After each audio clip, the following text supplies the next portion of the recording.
Hey folks, tonight we begin with something a little less philosophical, but no less fascinating. The food served in Wild West saloons. Sure, they were known for whiskey, bar fights, and questionable piano music. But what did people actually eat there? Was it all beans and bacon, or were there surprises hiding behind those swinging doors? So, before you get comfortable, take a moment to like this video and subscribe, but only if you genuinely enjoy what I do here. And let me know in the comments where you're tuning in from, and what's the worst bar food you've ever encountered. It's always fascinating to see who's joining us from around the world and comparing notes on culinary disasters. Now, dim the lights, maybe turn on some ambient Western sounds, and let's belly up to the bar for tonight's journey together. Fair warning though, you might want to have some actual food nearby, because what we're about to explore might make you appreciate modern cuisine in ways you never imagined. The first thing that hit you when you walked into a Wild West saloon wasn't the piano music or the sound of someone losing a week's wages at cards. It was the smell. Forget the romanticized scent of sizzling steak and fresh cornbread that Hollywood feeds you. The real bouquet was more like a punch in the nostrils, a complex blend of sweaty cowboys, wet tobacco old beer, damp wood horses that hadn't bathed since the Mesozoic era, and if you were lucky, the faintest hint of something that might once have been food. Picture the most pungent gym locker you've ever encountered, then add the aroma of a fish market in summer, a hint of barnyard, and the distinctive scent of men who considered bathing a seasonal activity at best. The tobacco smell wasn't the pleasant pipe smoke of a gentleman's club. It was the harsh, acidic smell of cheap chewing tobacco that had been spat onto sawdust floors and left to ferment. The beer smell wasn't the crisp, hoppy aroma of modern craft brewing. It was the sour, yeasty stench of alcohol that had been sitting in barrels too long and served in glasses that were rinsed, if at all, in water of questionable origin. Some saloons tried to mask this aromatic symphony with sawdust on the floor, or pipe smoke thick enough to cause temporary memory loss. The sawdust itself was often reused until it became a compressed mat of organic material that included spilled drinks, food scraps, tobacco juice, and bodily fluids that were best left unidentified. Fresh sawdust was a luxury that many establishments couldn't afford, so the floor covering might be weeks or even months old, creating a fermented carpet that added its own distinctive notes to the overall bouquet. Others just embraced the perfume of frontier living. "You don't come here for the air quality," barkeeps would say, slapping flies off the counter with a rag that hadn't been cleaned since the Civil War ended. These establishments took pride in their authentic frontier atmosphere, reasoning that real cowboys didn't want fancy airs or pretentious cleanliness. The flies, incidentally, were often so numerous that they formed visible clouds around anything edible, and some regulars claimed they could judge the quality of food by counting how many insects were attracted to it. And honestly, they had a point. You weren't there for a dining experience. You were there for survival with a side of social interaction. The saloon served functions that modern establishments handle separately. It was restaurant, bar, hotel lobby, news center, employment office, entertainment venue, and sometimes courthouse all rolled into one aromatic package. The atmosphere wasn't designed for comfort. It was designed for functionality in an environment where comfort was an unaffordable luxury. And yet somehow, there was always a kitchen. It might have been a hole-in-the-wall fire pit with a pan of beans bubbling over embers that looked like they'd been burning since the Louisiana Purchase. It might have been a grumpy woman in a soot-covered apron, stirring mystery stew with a spoon that doubled as a self-defense weapon. The kitchen was often just a corner of the main room, separated from the dining area by nothing more than a curtain or a half wall, which meant that cooking smells mixed freely with all the other aromas we've discussed. The cook, when there was one, was usually someone who had fallen into the profession by accident rather than training. They might be the saloon owner's wife, a down-on-his-luck prospector who needed work, or simply whoever was willing to work for meals and a place to sleep. Culinary training was non-existent. Food safety knowledge was primitive, and creativity was born from necessity rather than artistry. The best cooks were those who could make edible meals from whatever ingredients were available, regardless of their age, quality, or original intended use. But food was being made somewhere, and if you could smell it through the sweat and the whiskey vapor, you were halfway to dinner. The challenge was determining whether what you smelled was actually food or just something that happened to be heating up near the cooking area. Experienced saloon diners learned to distinguish between the smell of beans cooking and the smell of leather boots drying by the fire, though the distinction wasn't always as clear as you might hope. That is, if you could find a seat. Most saloons weren't laid out like modern restaurants, with their fancy concepts of table service and health codes. The layout was purely functional. Maximize the number of paying customers while minimizing the furniture that could be broken in fights. Tables were positioned to allow quick exits during gunfights. Chairs were sturdy enough to serve as weapons or shields, and everything was designed to be easily cleaned after violent altercations. There were no servers gliding between tables with practiced smiles, no menus with scripted fonts describing farm-to-table ingredients. Service was self-service or shouted service, where you called out your order and hoped someone heard you over the noise. Menus were unnecessary because most saloons offered the same limited selection day after day. Beans, stew, bread if you were lucky, and whatever meat was available. Descriptions were unnecessary because you got what they had, and complaints were handled by the bouncer rather than the manager.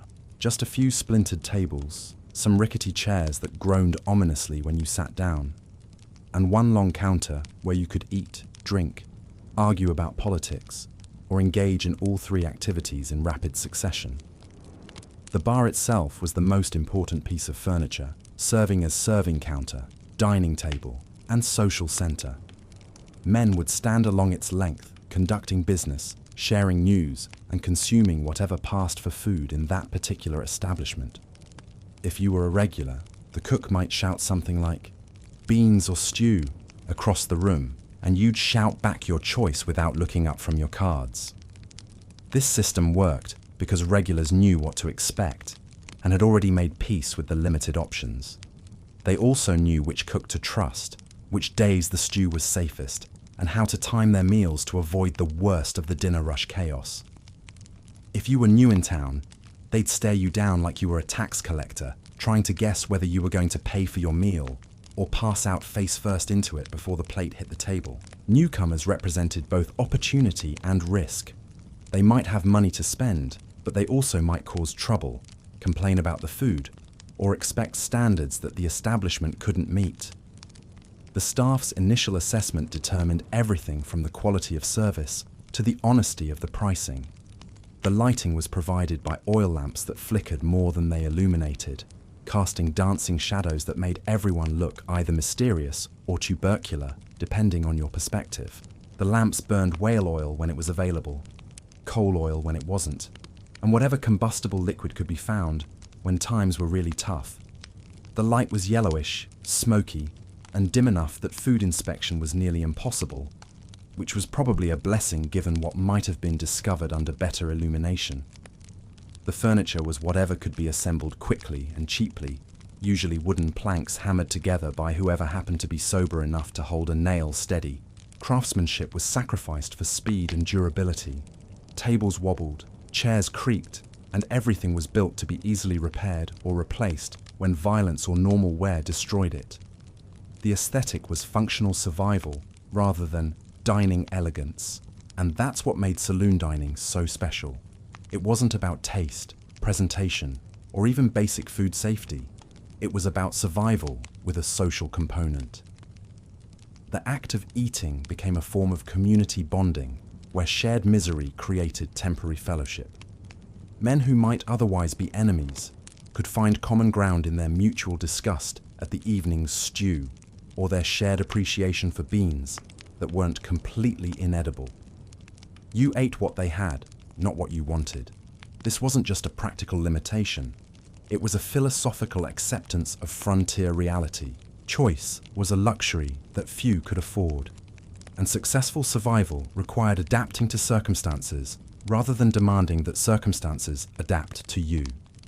The saloon meal was a daily reminder that life on the frontier meant taking what you could get and being grateful for it.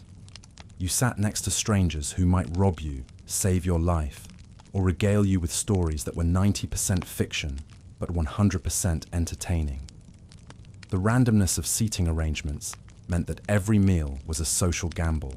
You might find yourself next to a successful businessman who could offer employment a wanted criminal who might shoot you for looking at him wrong, or a storyteller whose tales could make even the worst food seem palatable through sheer entertainment value. And if the food made you sick, well, that's what the whiskey was for. This wasn't just a joke. Alcohol was genuinely considered both preventive medicine and treatment for food-related illnesses. The logic was sound enough. If the food was contaminated, the alcohol might kill whatever was making you sick. If the food was just terrible, the alcohol would help you forget about it until tomorrow's terrible meal. The whole experience was like modern fast food, except slower, dirtier, and with a significantly higher chance of food poisoning. But hey, at least the portions were, well, actually they were usually pretty small too. Never mind. The comparison to modern fast food breaks down when you consider that frontier diners had no alternatives, no quality standards to reference, and no regulatory agencies to complain to when things went wrong. What we would consider inedible was often the best meal available for hundreds of miles. In the hierarchy of Wild West cuisine, beans sat squarely at the top, not because they were delicious, but because they were cheap, indestructible, and could survive an apocalypse, a gunfight, and a stampede without breaking a sweat. Pinto beans, black beans, navy beans, it didn't matter what color they were, because after hours of boiling over a smoky fire, they all turned the same unappetizing shade of brown anyway. The economics of beans made them the perfect frontier food. A pound of dried beans could feed several men, cost almost nothing, and lasted for months without spoiling. When flour might run $20 per 100 pounds in remote mining camps, and fresh meat was either unavailable or prohibitively expensive, beans provided protein, calories, and filling bulk at prices that even broke prospectors could afford. They were democracy in edible form. Everyone, from successful businessmen to destitute drifters, ate the same beans prepared the same way. Beans were the unsung heroes of saloon kitchens, served morning, noon, and night to men who hadn't seen a vegetable since they left Kansas. They appeared at breakfast mixed with salt pork, at lunch ladled over stale bread, and at dinner as the main course with perhaps a side of more beans. The monotony was legendary. One Cowboy's diary recorded eating beans for 37 consecutive meals, noting that he had stopped being able to taste them after the first week. They were like the duct tape of frontier cooking, not pretty, but they held everything together, and just like duct tape, they could fix almost any meal-related problem, mainly by being so filling that you forgot about flavor entirely.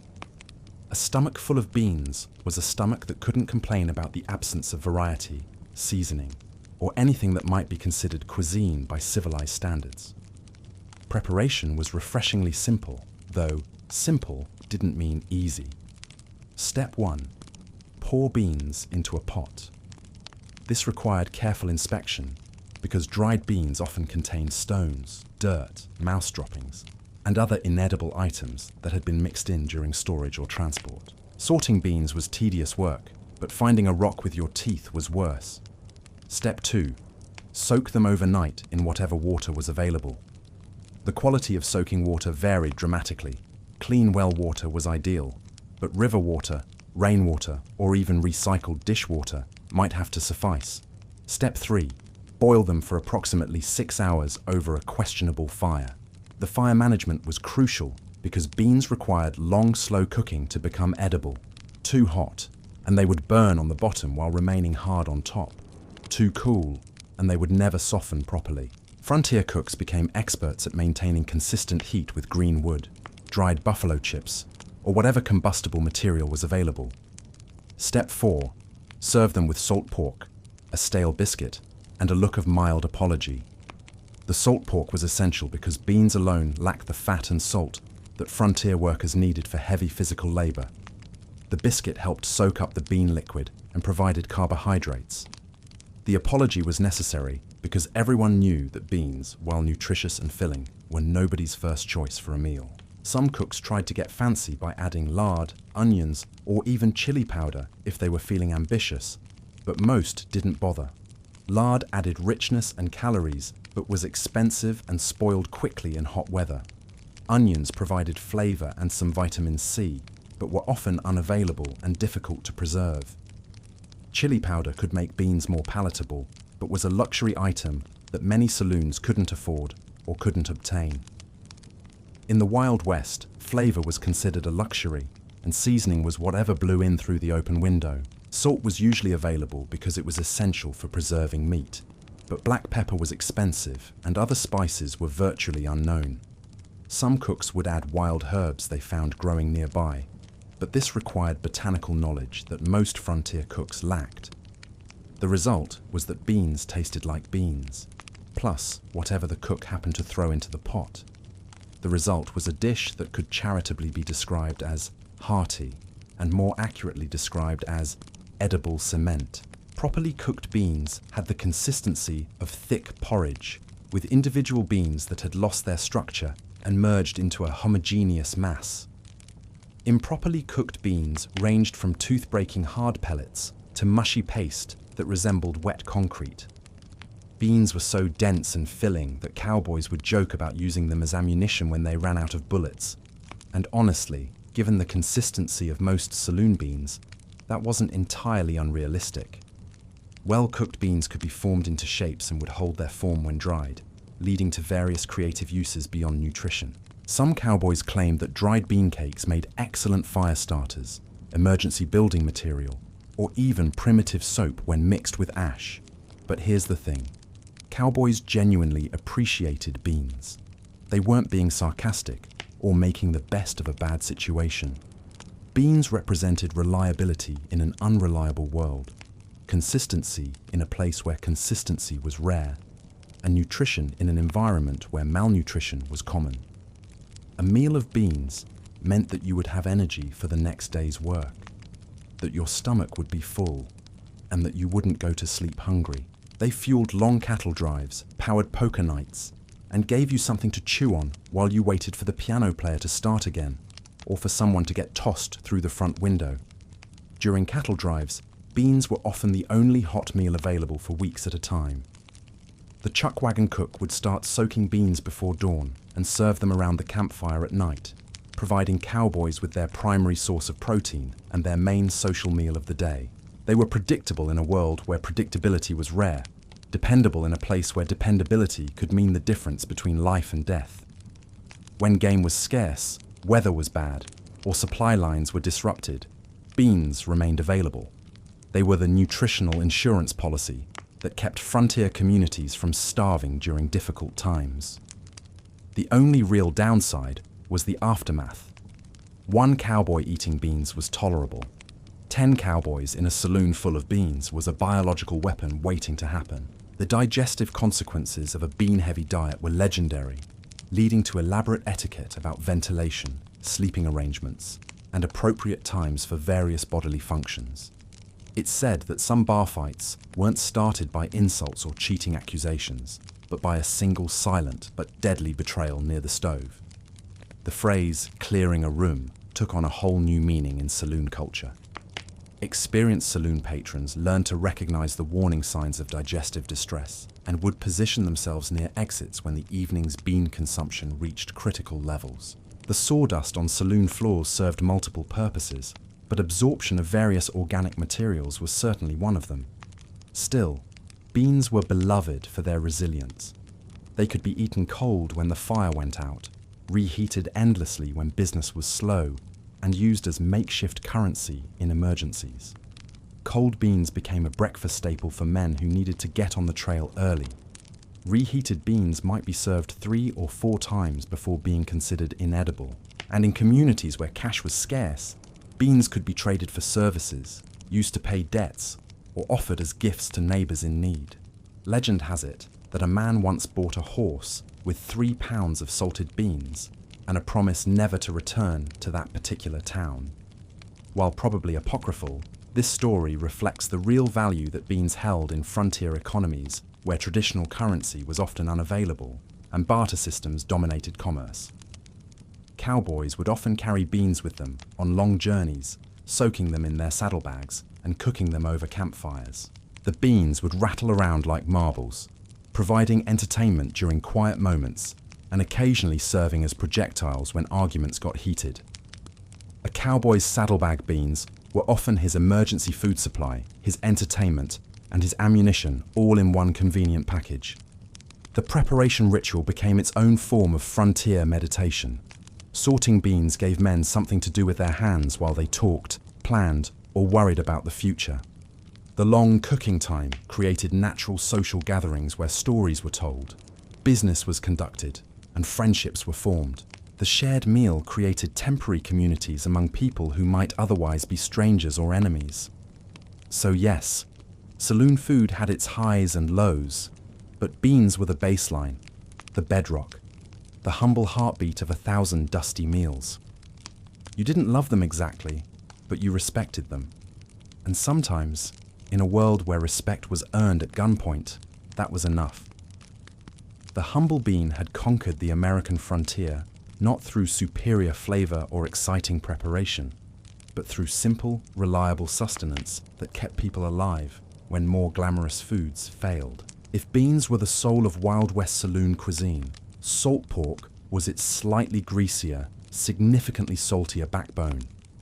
Picture a slab of fat and meat so heavily preserved that it could survive a nuclear winter, a bar brawl, and 6 months in a saddlebag without changing texture, or, unfortunately, flavor. Salt pork wasn't bacon, though cowboys loved to pretend it was. It was pork belly that had been heavily salted and often smoked, then preserved in barrels with enough brine to season a small ocean. The salt did not just keep it from rotting, it also made it roughly as edible as the barrel it came in. But in a world without refrigeration, edible was often the best you could hope for. Cooked right, salt pork was tolerable.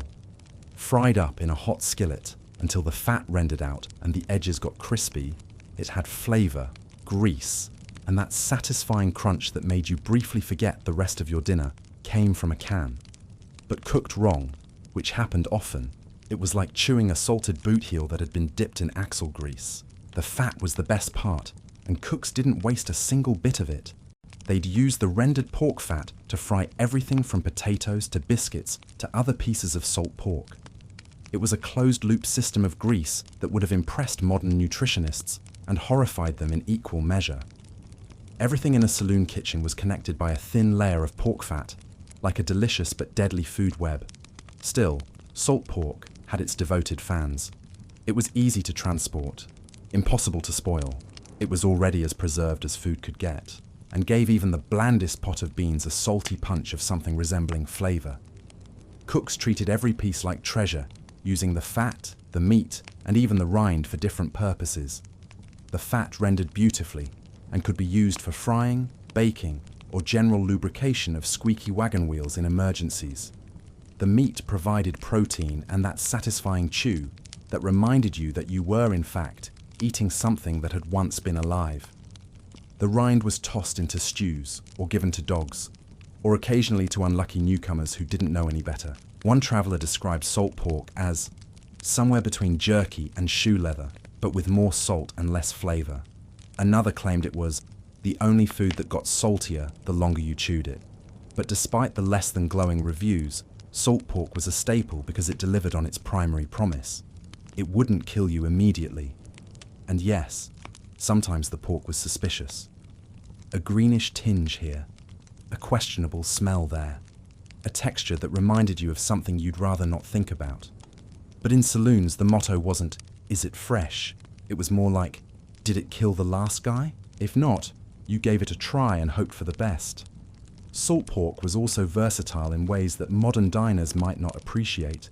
It could be diced into beans, slapped on biscuits like the world's greasiest spread, fried alone as a main course, or gnawed at like jerky during long rides.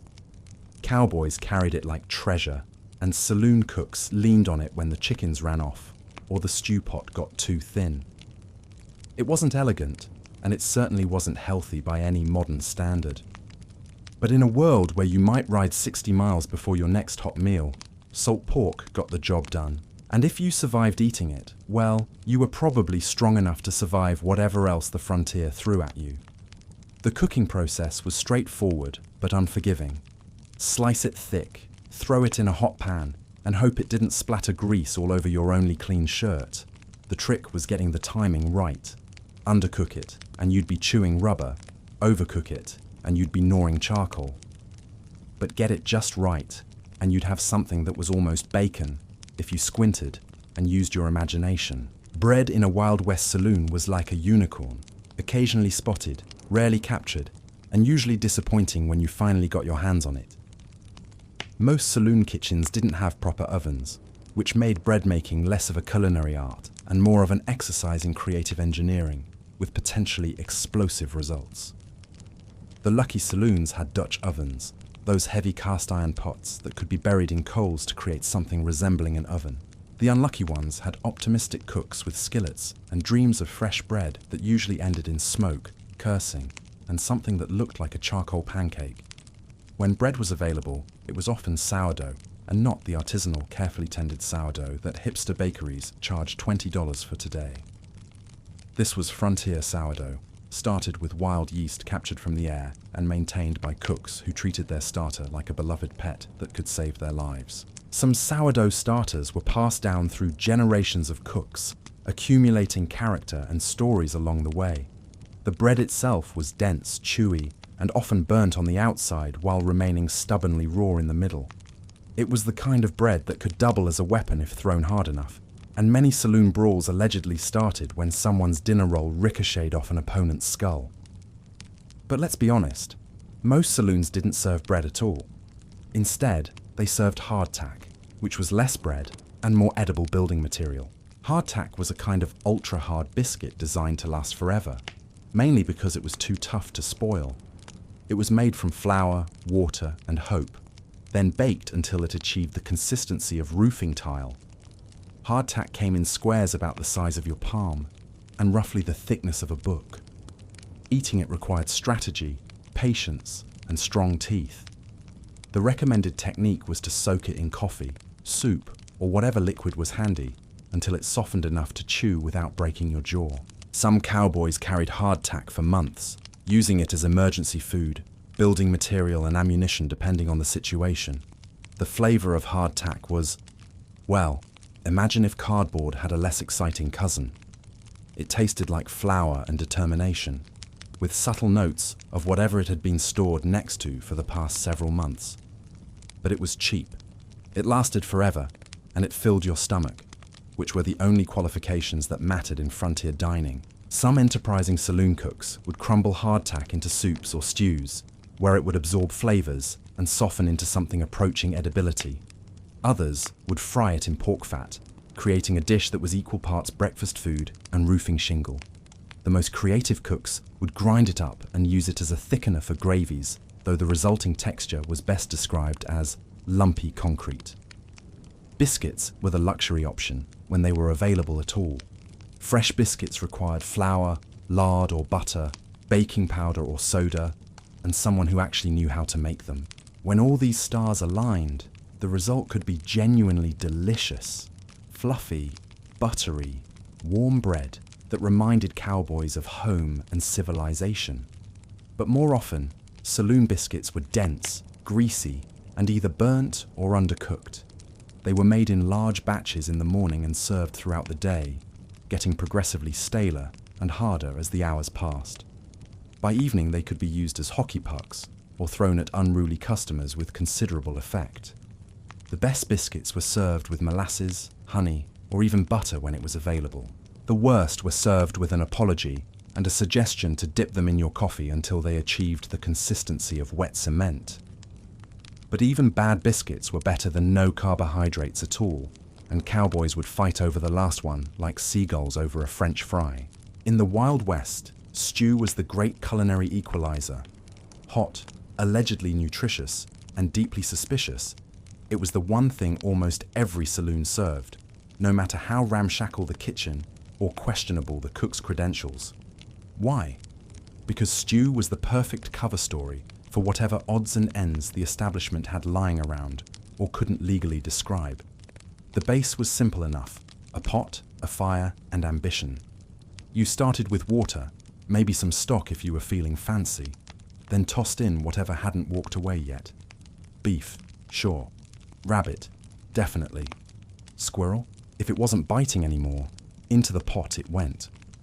One traveller claimed he found a bootlace in his bowl, and he wasn't even mad about it. It was the most chewable part of the meal. Meat quality in saloon stew was what economists might call variable. Some stews featured tender chunks of beef from the local butcher, carefully cut and lovingly prepared. Others featured meat that required a detailed investigation to determine its species of origin. And sometimes, the meat was so old and tough that it had to be boiled for hours just to achieve the consistency of wet leather. The vegetables, when they existed, were equally mysterious. Potatoes were common because they stored well and filled bellies cheaply. Onions appeared when available, adding flavour and the promise that someone had actually thought about taste at some point in the process. Carrots were rare treasures, often green around the edges and slightly bitter, but still recognisable as something that had once grown in dirt. But the real adventure in saloon stew came from the other ingredients, the bits and pieces that defied classification. Old bread crusts to thicken the broth, mysterious chunks that might have been turnips or might have been soap, floating bits that the cook insisted were herbs but looked suspiciously like what the cat had dragged in. Seasoning was whatever was handy, which usually meant salt, pepper if you were lucky, and maybe some wild sage that someone had gathered on the way to town. Garlic was a rare luxury, and most spices were completely unknown. The primary flavouring came from whatever had been cooked in the pot before, creating a kind of culinary archaeological record that stretched back months. The cooking process was more art than science, mainly because nobody had thermometers, timers, or any real understanding of food safety. The stew was done when the cook decided it was done, which might be anywhere from 2 hours to 2 days, depending on how busy the saloon was, and how much whiskey the cook had sampled during preparation. Some stews were genuinely good, hearty, warming, and satisfying after a long day in the saddle. These were usually made by cooks who actually knew what they were doing, had access to quality ingredients, and cared about their reputation. Other stews were survival food, hot, filling, and capable of keeping you alive, but not much more. And then, there were the legendary bad stews, the ones that became cautionary tales passed down through generations of cowboys.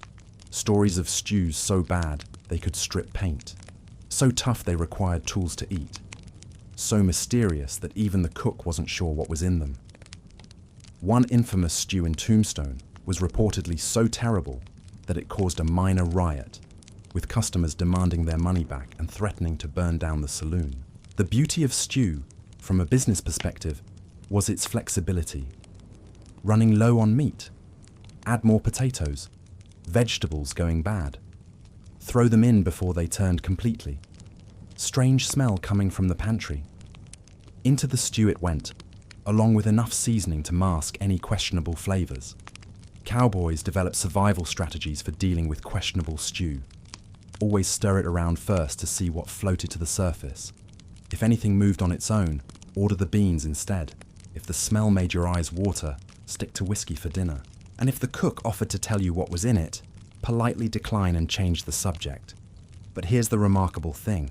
Even bad stew served a purpose.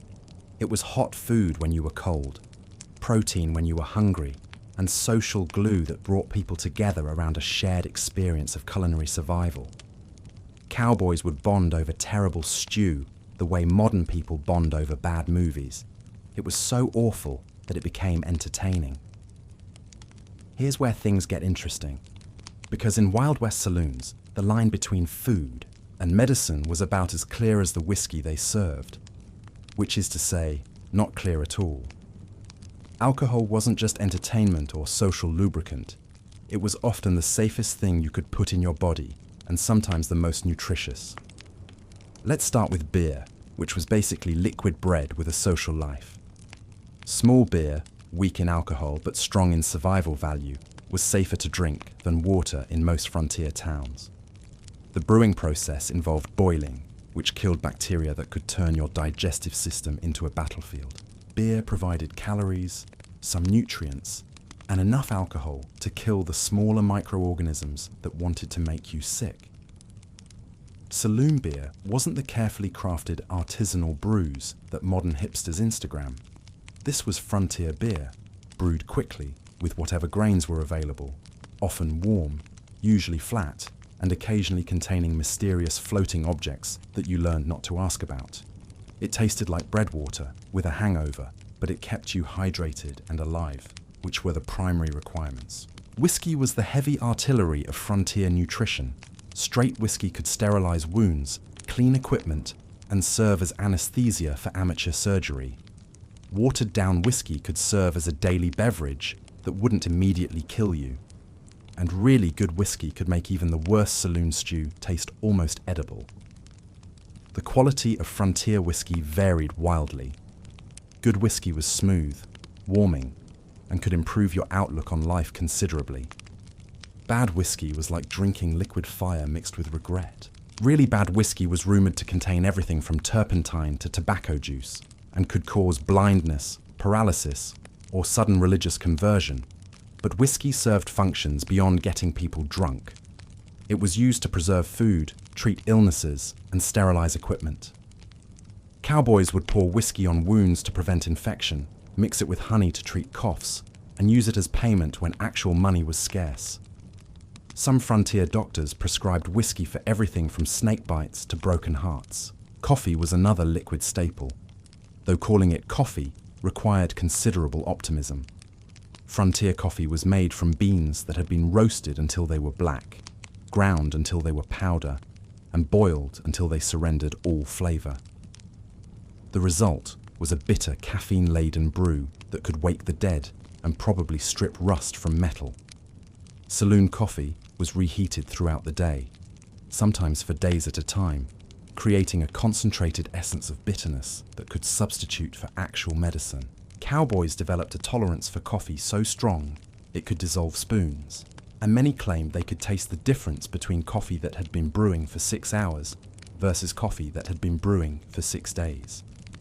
The grounds were reused until they had no flavor left to give, creating coffee that was more memory than beverage. Some saloons stretched their coffee supply by adding chicory, roasted grains, or whatever brown substances were available. The result was a drink that might contain actual coffee, but was more likely to be a mixture of hope, caffeine, and whatever the cook had found in the storage room. Water, when it was available, was often more dangerous than alcohol. Wells were contaminated by livestock, human waste, and mining runoff. Rivers carried diseases from upstream settlements. Rain barrels collected everything that fell from the sky, including bird droppings and whatever had been living on the roof. Smart frontier residents learned to trust alcohol over water, not because they were alcoholics, but because fermented and distilled beverages were genuinely safer. Alcohol killed bacteria that could cause cholera, dysentery, and typhoid. A daily ration of beer or weak whiskey wasn't just social drinking, it was preventive medicine. Milk was available occasionally, but it spoiled quickly and was often contaminated. Buttermilk lasted longer and was sometimes available in larger settlements. Fruit juices were rare luxuries, usually available only when someone had access to fresh fruit and the time to process it.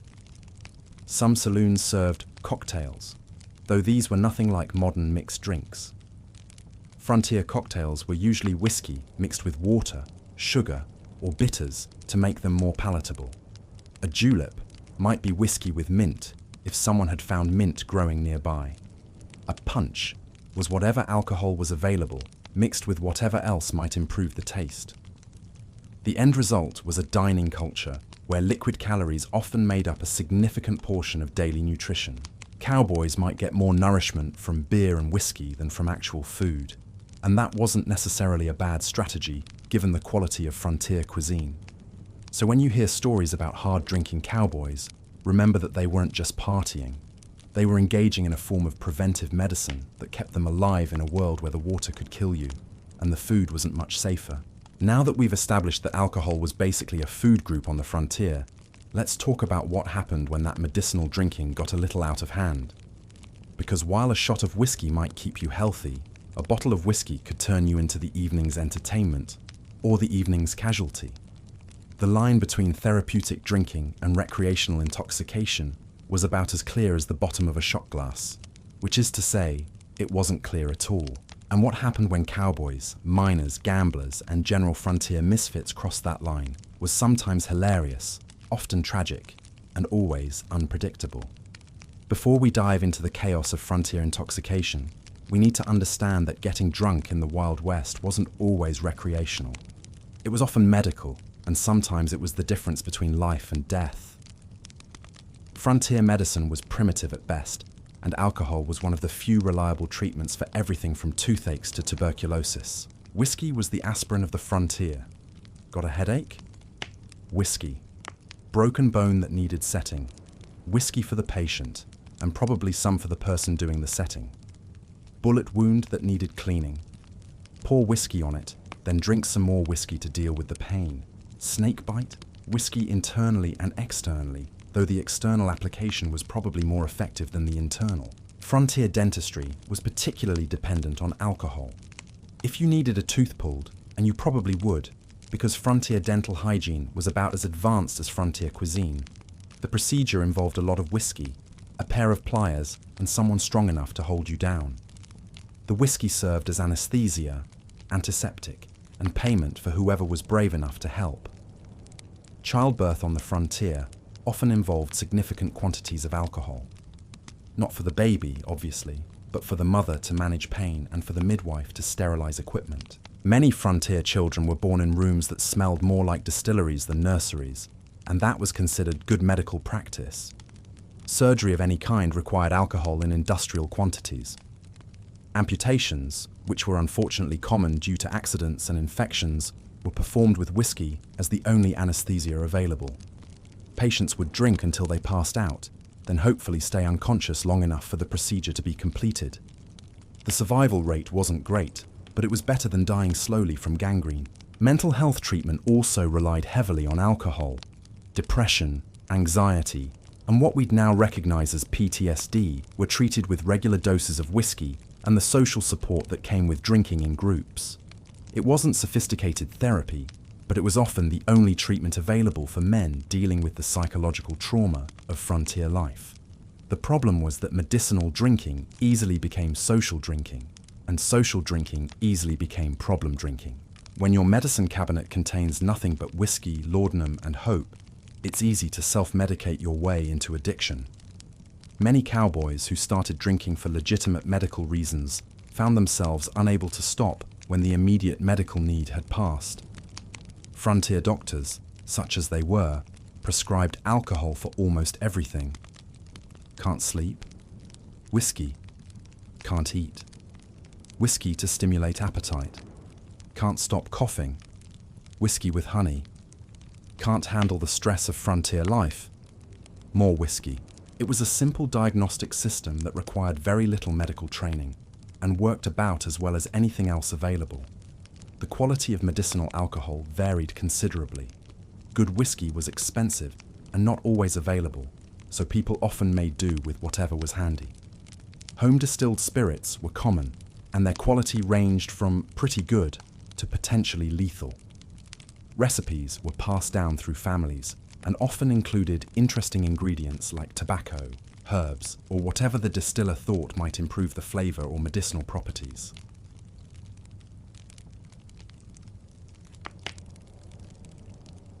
Tonics included various plant extracts that were believed to cure everything from fatigue to baldness. The social aspect of medicinal drinking was also important. Sharing a drink with someone was a way of showing concern for their health and well-being. Buying drinks for a sick friend wasn't just generosity, it was frontier healthcare. Communities would rally around injured or ill members by keeping them supplied with alcohol, both for medical reasons and to maintain morale. But here's where it gets complicated. The same substance that could save your life could also destroy it. Alcohol poisoning was common, especially when people were drinking homemade spirits of unknown potency. Addiction developed quickly when your daily medicine was also your evening entertainment. and accidents happened frequently when people who were drunk for medical reasons tried to operate machinery, ride horses, or handle firearms.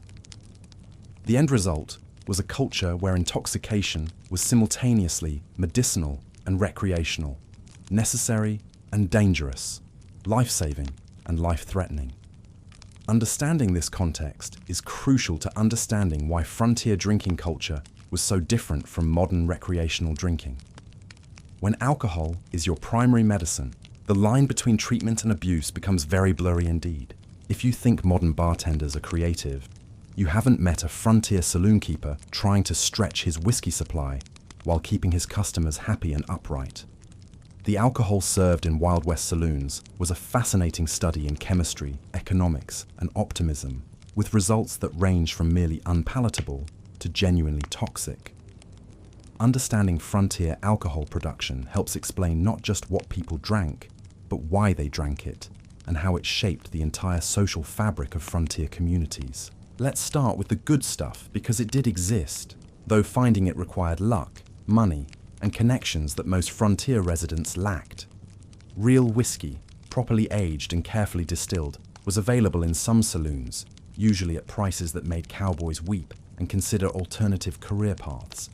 This was the premium product reserved for special occasions, big winners at the poker table, and customers who could prove they weren't going to start a fight after drinking it, or worse, die from alcohol poisoning and cause legal problems for the establishment. Genuine aged whiskey came from established distilleries in Kentucky, Tennessee, and Pennsylvania, transported across the frontier at considerable expense and risk.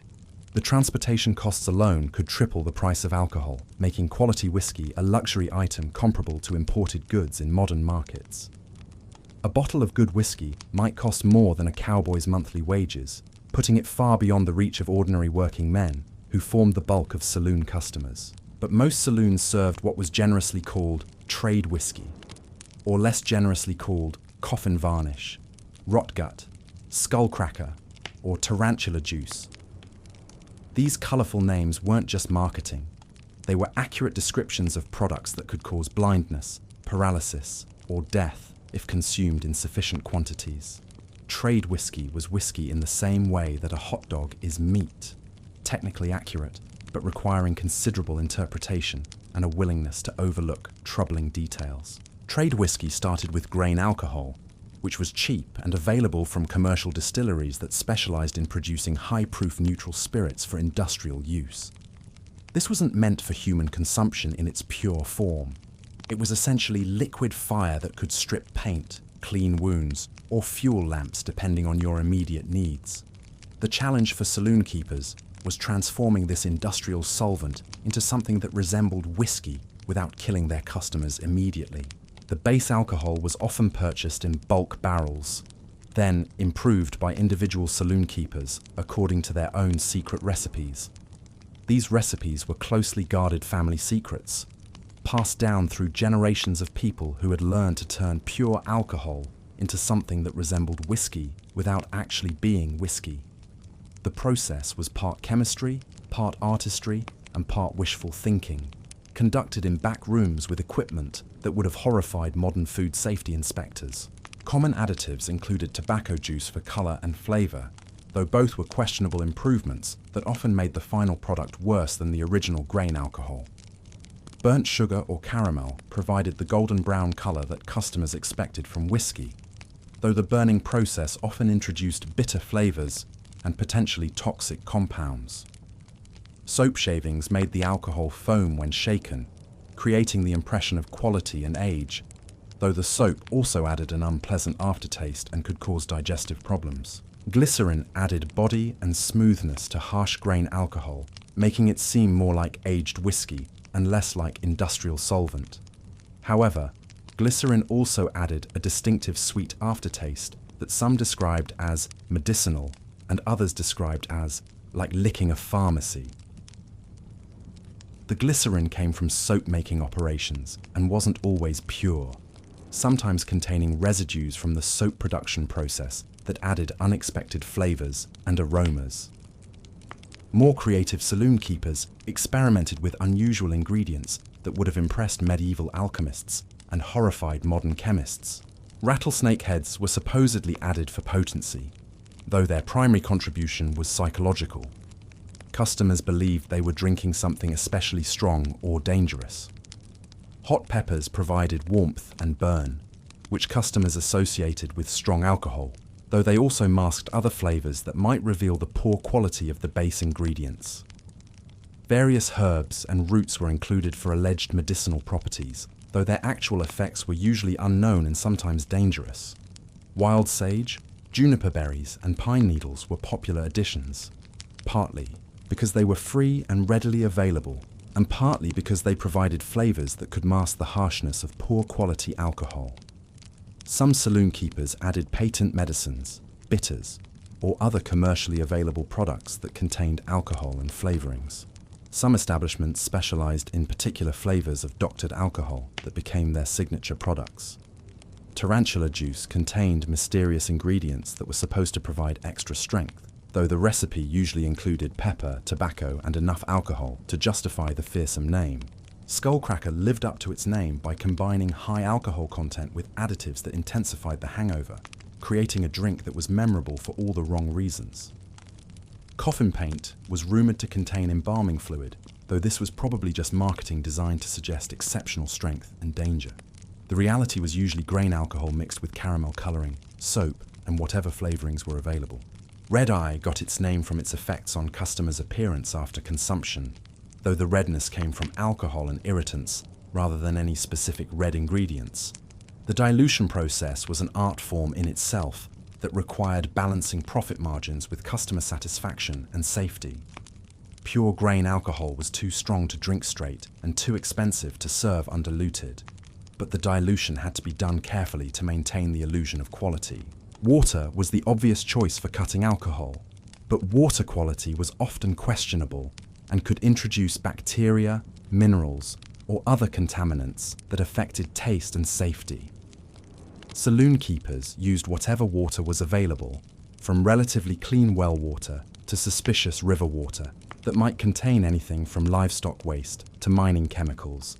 Some establishments had access to good spring water, which could actually improve the final product, while others had to use water that was barely suitable for washing. The quality of dilution water was often the difference between tolerable trade whiskey and potentially dangerous rotgut.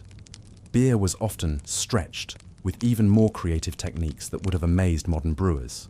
Weak beer was strengthened with grain alcohol to increase its apparent potency. Strong beer was weakened with water to maximize profits. Flat beer was revived with soap shavings or other foaming agents that created the appearance of freshness. Sour beer was masked with sugar or molasses, creating sweet alcoholic beverages that bore little resemblance to traditional beer.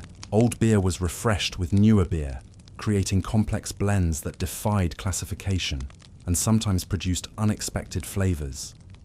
Some saloons would mix different types of alcohol to create house specialties, combining whiskey, beer, and whatever else was available into drinks that were unique to that establishment. The results were often surprising, sometimes pleasant, and occasionally dangerous. Some saloons offered specialty drinks that were basically alcohol mixed with whatever was available, creating cocktails that predated modern mixology by decades. Mule Kick combined whiskey with anything that would increase its apparent potency. Pepper, tobacco juice, or even gunpowder in extreme cases. Prairie Dew was alcohol mixed with water and whatever flavorings were handy, often including mint, sage, or other local plants. Tanglefoot was designed to impair coordination as quickly as possible, though whether this was intentional or accidental is unclear. The recipe usually included high-proof alcohol mixed with ingredients that would speed absorption or intensify effects. Popskull was another drink designed for maximum impact, combining alcohol with stimulants or other substances that would create memorable experiences for customers. The measurement and pricing of alcohol was equally creative and often dishonest. A shot was whatever the bartender poured, which might vary considerably depending on the customer, the time of day, how much the bartender had been sampling the product, and whether the customer looked like they might cause trouble if shortchanged. Prices were often negotiable, especially for regular customers or those who looked like they might become violent if overcharged.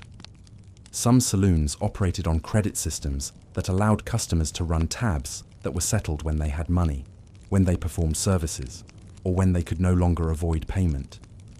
This led to complex negotiations about the value of labor, goods, and services in relation to alcohol consumption. Cowboys might work off their bar tabs by doing odd jobs, entertaining other customers, or providing services that ranged from legitimate to questionable. The storage and preservation of alcohol was another challenge that affected quality and safety.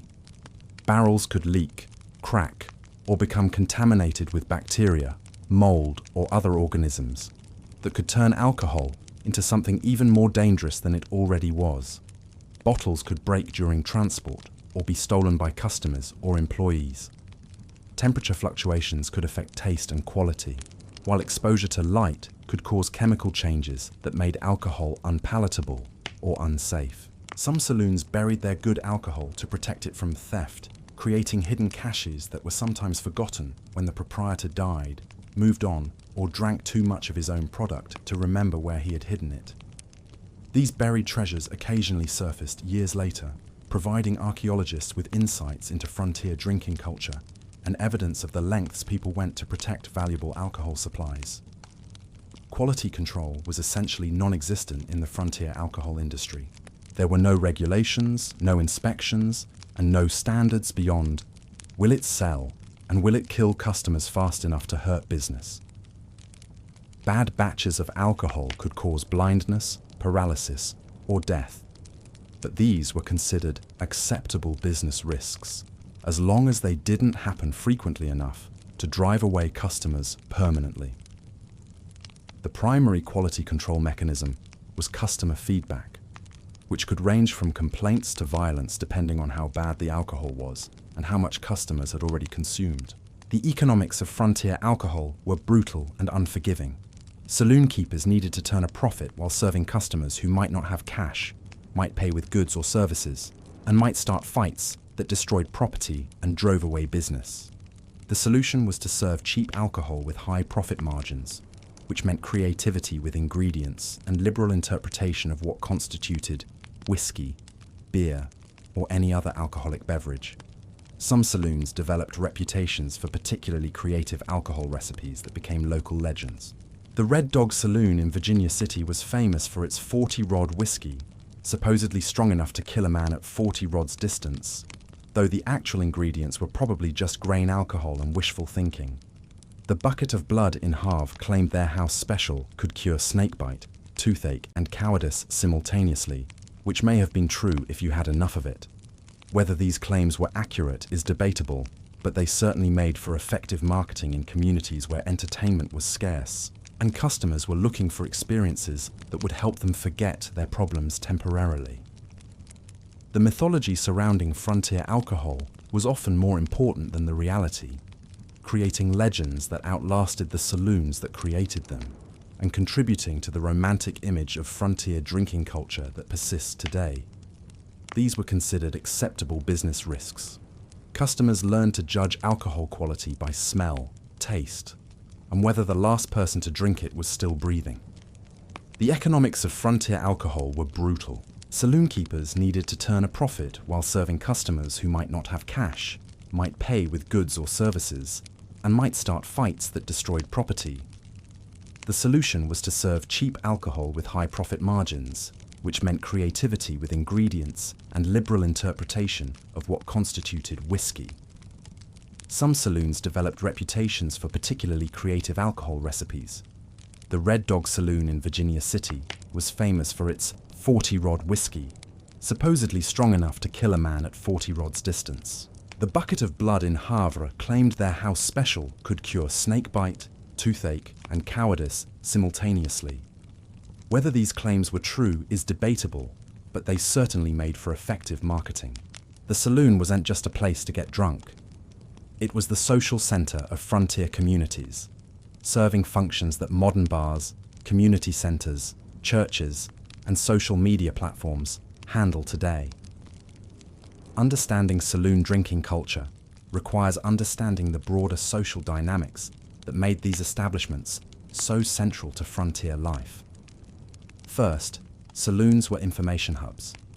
In a world without newspapers, radio, or reliable mail service, the saloon was where you learned what was happening in town, in neighbouring settlements, and in the wider world.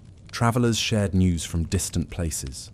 Local residents gossiped about their neighbours, and government officials made announcements that affected everyone's lives. Drinking was the social lubricant that made this information exchange possible. Men who might normally be suspicious of strangers would open up after a few drinks, sharing stories, advice, and warnings that could save lives. The ritual of buying rounds created temporary bonds between people who might otherwise have nothing in common except their presence in the same dangerous place. But saloon social dynamics were complex and often dangerous. Alcohol lowered inhibitions and amplified emotions, which meant that friendly conversations could turn into deadly confrontations with frightening speed. The same drink that helped men bond could also trigger fights over perceived slights, political disagreements, or simple misunderstandings. Class distinctions played a major role in saloon culture. Well-dressed businessmen, successful ranchers, and professional gamblers often received better service, higher quality alcohol, and more respectful treatment than ordinary cowboys, miners, or drifters. Some saloons had separate areas for different social classes, though these distinctions could break down quickly when alcohol was involved. Racial and ethnic tensions were also prominent in saloon culture. Many establishments excluded certain groups entirely, while others segregated customers by race or nationality. Chinese immigrants, Mexican vaqueros, African American cowboys, and Native Americans often faced discrimination that ranged from higher prices to outright violence. These tensions were often exacerbated by alcohol, leading to conflicts that reflected broader social prejudices. The economics of drinking created additional social dynamics. Men who had money could afford better alcohol and more of it, giving them higher status in saloon hierarchies. Those who were broke might nurse a single drink all evening, or rely on the generosity of more successful patrons. The practice of buying rounds created temporary social bonds, but also established obligations and expectations that could lead to conflict. Professional gamblers formed their own subculture within saloon society. They dressed better, drank more expensively, and often received special treatment from saloon keepers who valued their ability to attract customers and generate revenue. But they also lived dangerously, as losing streaks could quickly turn them from respected patrons to desperate men capable of violence. Women in saloons occupied complicated social positions. Saloon girls, dance hall performers, and prostitutes were essential to the business model of many establishments, providing entertainment and companionship that kept men drinking and spending money. But they also faced significant dangers from drunk customers, social ostracism from respectable society, and limited economic opportunities outside the saloon world. The relationship between drinking and masculinity was central to saloon culture. A man's ability to hold his liquor was seen as a measure of his character and toughness. Refusing a drink could be interpreted as weakness or disrespect, while drinking too much could lead to embarrassment or violence. Navigating these social expectations required skill and judgment that could mean the difference between acceptance and conflict. Saloons also served as informal employment agencies. Men looking for work could find opportunities through conversations with other patrons, while employers could recruit workers from the pool of available labor that gathered around the bar. Cattle drives, mining operations, and construction projects were often organized over drinks, with handshake agreements sealed by shared bottles. The ritual aspects of saloon drinking were important for building and maintaining social bonds. Specific toasts, drinking games, and ceremonial rounds marked special occasions, celebrated successes, and mourned losses. These rituals helped create a sense of community among men who were often far from home and family. But saloon society could also be ruthlessly unforgiving. Men who violated social norms, failed to pay their debts, or showed cowardice could find themselves ostracized from the community. In frontier towns where social acceptance could mean the difference between success and failure, being banned from the local saloon was a serious consequence. The physical layout of saloons reinforced these social dynamics. The bar itself was a stage where men performed their identities through their choice of drinks, their stories, and their interactions with others. Tables and gambling areas created smaller social groups with their own hierarchies and conflicts. The entire space was designed to encourage spending while managing the potential for violence. Understanding saloon drinking culture helps explain why alcohol consumption was so high on the frontier. It wasn't just about getting drunk, it was about participating in a complex social system that provided community, information, entertainment, and economic opportunities in a world where all of these were scarce and precious commodities. Now let's talk about what happened when frontier drinking culture went off the rails, because it did so with depressing regularity. The combination of armed men, strong alcohol, high emotions, and minimal law enforcement created a perfect storm for violence that made saloon brawls legendary and tragically common. The triggers for saloon violence were as varied as they were unpredictable. Accusations of cheating at cards were classic, but fights could start over almost anything. Political disagreements, disputes about women, arguments over the quality of the alcohol, or simple misunderstandings between drunk men who spoke different languages. Sometimes violence erupted for no apparent reason at all, as alcohol turned minor irritations into deadly confrontations. The weapons available made saloon fights particularly dangerous. Most patrons carried guns, knives, or both, and alcohol made them more likely to use them.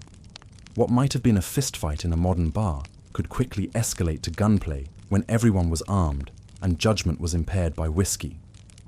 Broken bottles, chairs, and improvised weapons added to the chaos.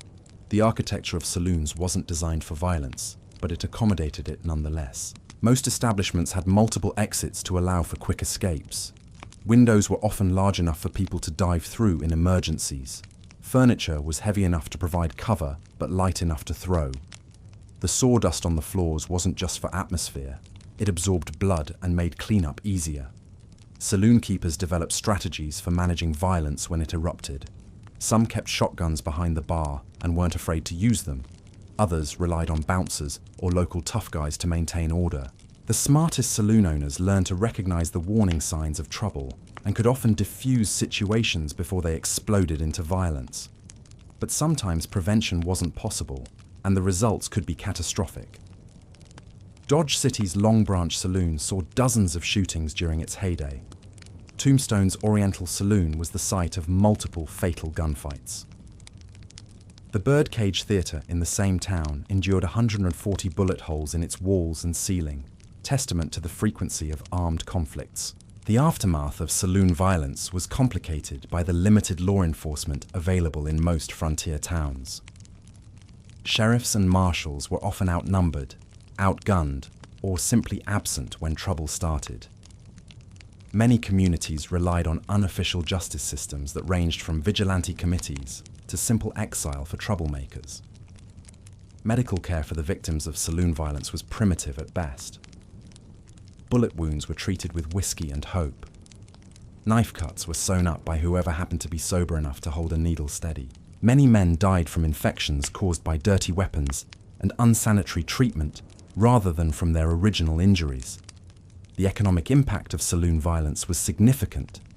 Property damage from fights had to be repaired or replaced. Injured customers couldn't work, reducing the local labor supply. Fear of violence could drive away business and discourage new settlers from staying in town. Some communities became so notorious for saloon violence that they struggled to attract respectable businesses and families.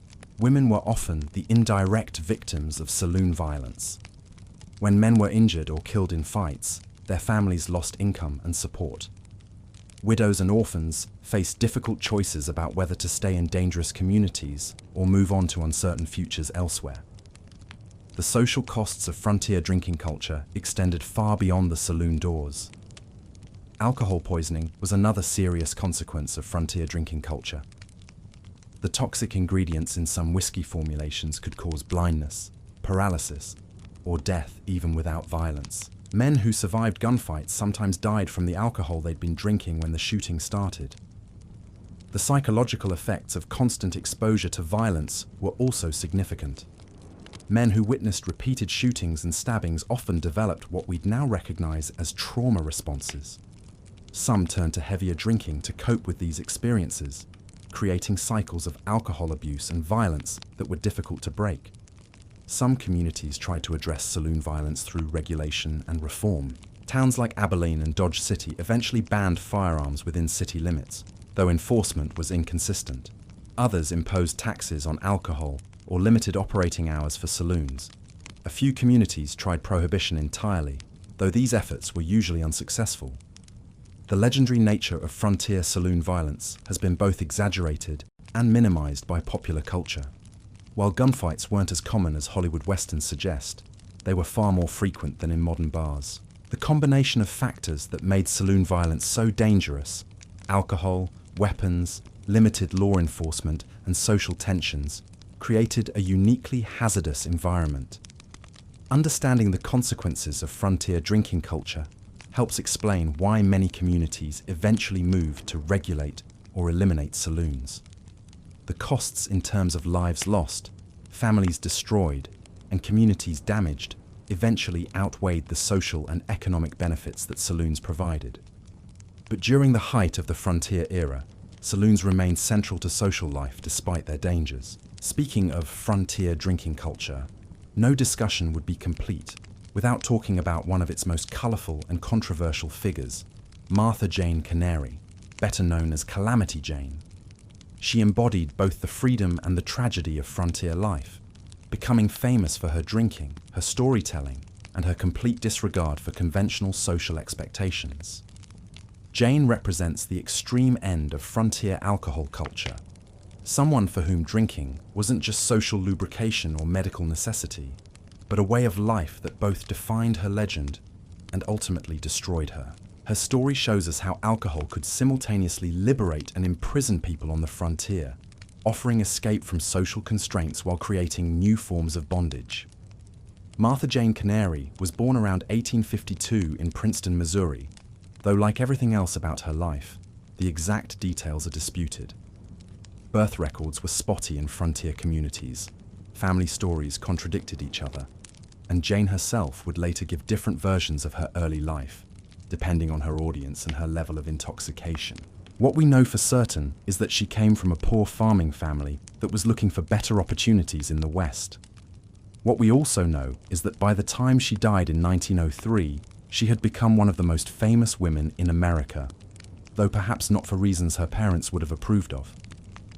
The Canary family represented the typical frontier migration pattern of the mid-19th century.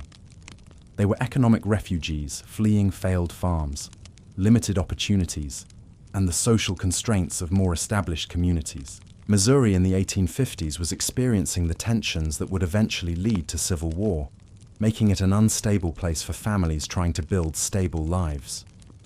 The promise of free or cheap land in the West, combined with stories of gold strikes and economic opportunities, drew thousands of families like the Canaries into the Great Westward Migration. Jane's transformation from farm girl to frontier legend began with tragedy, as so many frontier stories did. Her mother died when Jane was still young, probably around 12 or 13, though Jane would later claim different ages in different stories. The loss of her mother left Jane responsible for helping care for younger siblings, while her father struggled with farming, drinking, and the general challenge of keeping a family together in harsh circumstances. This early responsibility and the absence of maternal guidance would shape Jane's character in ways that became apparent throughout her life. The death of Jane's mother also introduced her to the reality of frontier mortality. Death was a constant presence in frontier communities, striking randomly and often without warning. Mothers died in childbirth, children died from diseases that would be easily treatable today, and men died from accidents, violence, or simple exposure to harsh conditions. Jane learned early that life was fragile, unpredictable, and often unfair lessons that would influence her approach to risk-taking and her relationship with alcohol throughout her life. The family moved frequently, chasing opportunities and fleeing debts, giving Jane an early education in the harsh realities of frontier life. Each move meant abandoning whatever stability they had managed to create and starting over in new communities where they had no connections, no credit, and no reputation. Jane learned to adapt quickly to new circumstances, to read social situations rapidly, and to present herself in whatever way would help her family survive. These skills would serve her well when she eventually created her own fictional identity. The constant movement also exposed Jane to the diversity of frontier society. She encountered cowboys, miners, soldiers, traders, and drifters representing every social class and ethnic background.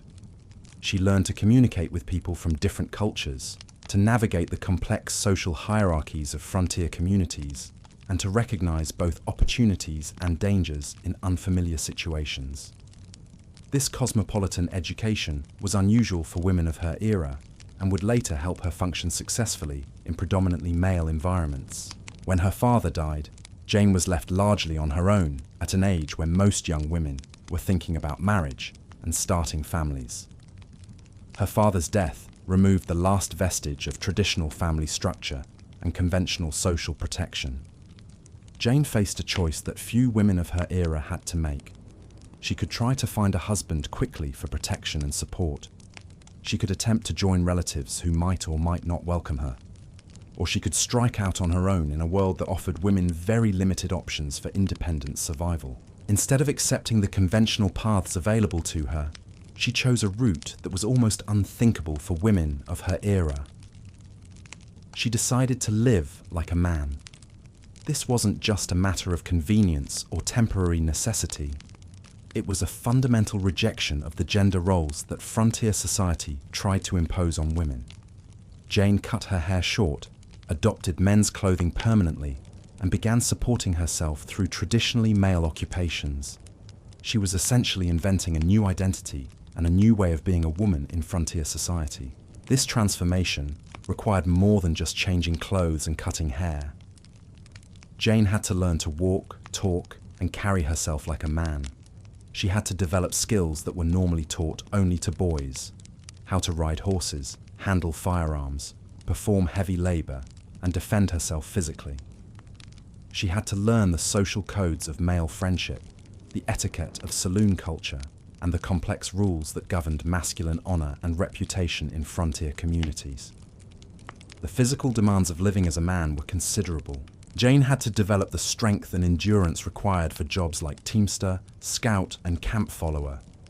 She had to learn to sleep outdoors in all weather, to go without regular meals, and to handle the violence that was a routine part of frontier life.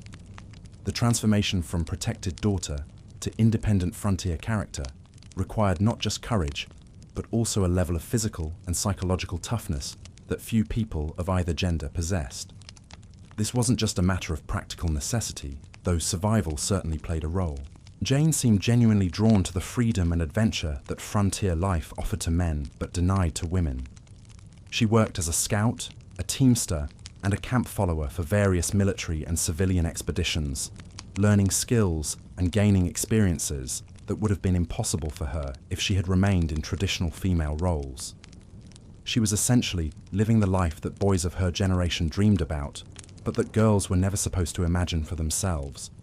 The psychological aspects of Jane's transformation were equally complex. She was rejecting not just specific gender roles, but the entire social framework that defined women's possibilities in 19th century America. This required extraordinary self-confidence and determination, but it also created psychological stresses that would follow her throughout her life. Jane was constantly performing masculinity in a society that severely punished women who stepped outside conventional gender boundaries. She learned to drink, fight, and swear with the best of them, developing skills that were essential for acceptance in male-dominated frontier environments. Drinking was particularly important because it was central to male social bonding in frontier communities. Jane had to learn not just to drink, but to drink well, to hold her liquor, to participate in drinking rituals, and to use alcohol as a tool for social integration rather than simple intoxication.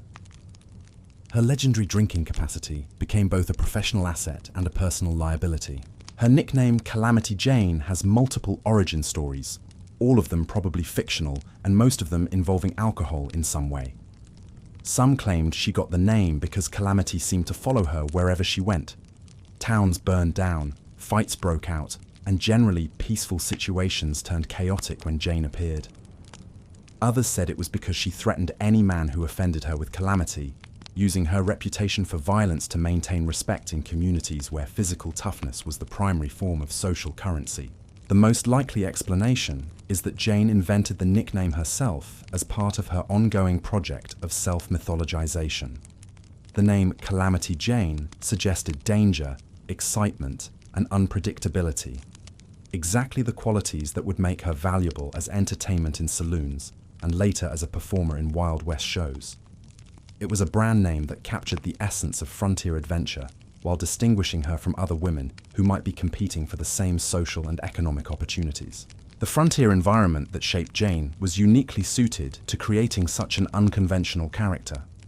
Normal social rules were suspended or ignored in many frontier communities, allowing individuals to reinvent themselves in ways that would have been impossible in more established societies.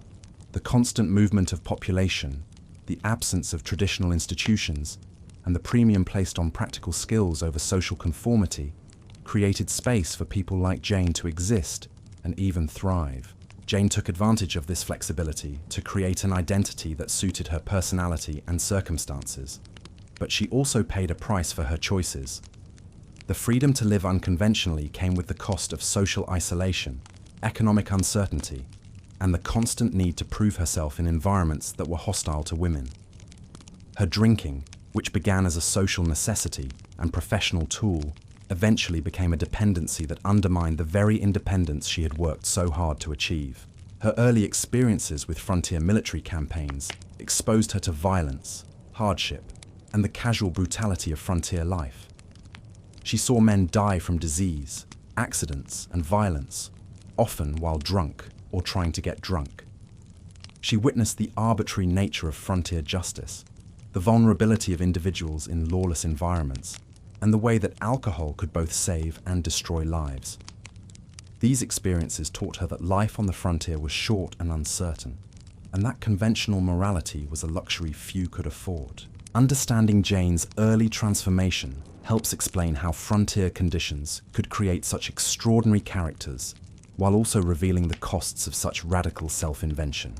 The combination of social disruption, economic opportunity, personal tragedy, and widespread alcohol use created an environment where someone like Martha Jane Canary could become Calamity Jane, famous, notorious, and ultimately tragic. Her story illustrates both the liberating potential and the destructive consequences of frontier life for those who chose to live outside conventional social boundaries. 1903, she had become one of the most famous women in America, though perhaps not for reasons her parents would have approved of. Jane's transformation from farm girl to frontier legend began with tragedy. Her mother died when Jane was still young, leaving her to help care for younger siblings, while her father struggled with farming and drinking. The family moved frequently, chasing opportunities and fleeing debts, giving Jane an early education in the harsh realities of frontier life. When her father died, Jane was left largely on her own at an age when most young women were thinking about marriage and starting families. Instead, she chose a path that was almost unthinkable for women of her era. She decided to live like a man. She cut her hair, adopted men's clothing, and began supporting herself through traditionally male occupations. This wasn't just a matter of practical necessity, though survival certainly played a role. Jane seemed genuinely drawn to the freedom and adventure that frontier life offered to men, but denied to women. She worked as a scout, a teamster, and a camp follower for various military and civilian expeditions. She learned to drink, fight, and swear with the best of them. Her nickname, Calamity Jane, has multiple origin stories, all of them probably fictional and most of them involving alcohol. Some claimed she got the name because calamity seemed to follow her wherever she went. Others said it was because she threatened any man who offended her with calamity. The most likely explanation is that she invented the nickname herself as part of her ongoing project of self-mythologization. Jane's relationship with alcohol began early and intensified throughout her life. In a world where drinking was both social necessity and medical treatment, Jane took both functions to extremes. She could reportedly drink most men under the table, and often did so to prove her toughness and earn acceptance in male-dominated environments. But alcohol served another function for Jane. It was liquid courage that allowed her to maintain her unconventional lifestyle. Playing the role of a tough frontier character required constant performance, and alcohol helped her maintain that performance even when it became exhausting. Drinking gave her the confidence to walk into saloons where women weren't welcome and demand to be treated as an equal. The frontier environment that shaped Jane was uniquely suited to creating such an unconventional character. Normal social rules were suspended or ignored in many frontier communities, allowing individuals to reinvent themselves in ways that would have been impossible in more established societies. Jane took advantage of this flexibility to create an identity that suited her personality and circumstances. Her early experiences with frontier military campaigns exposed her to violence, hardship, and the casual brutality of frontier life.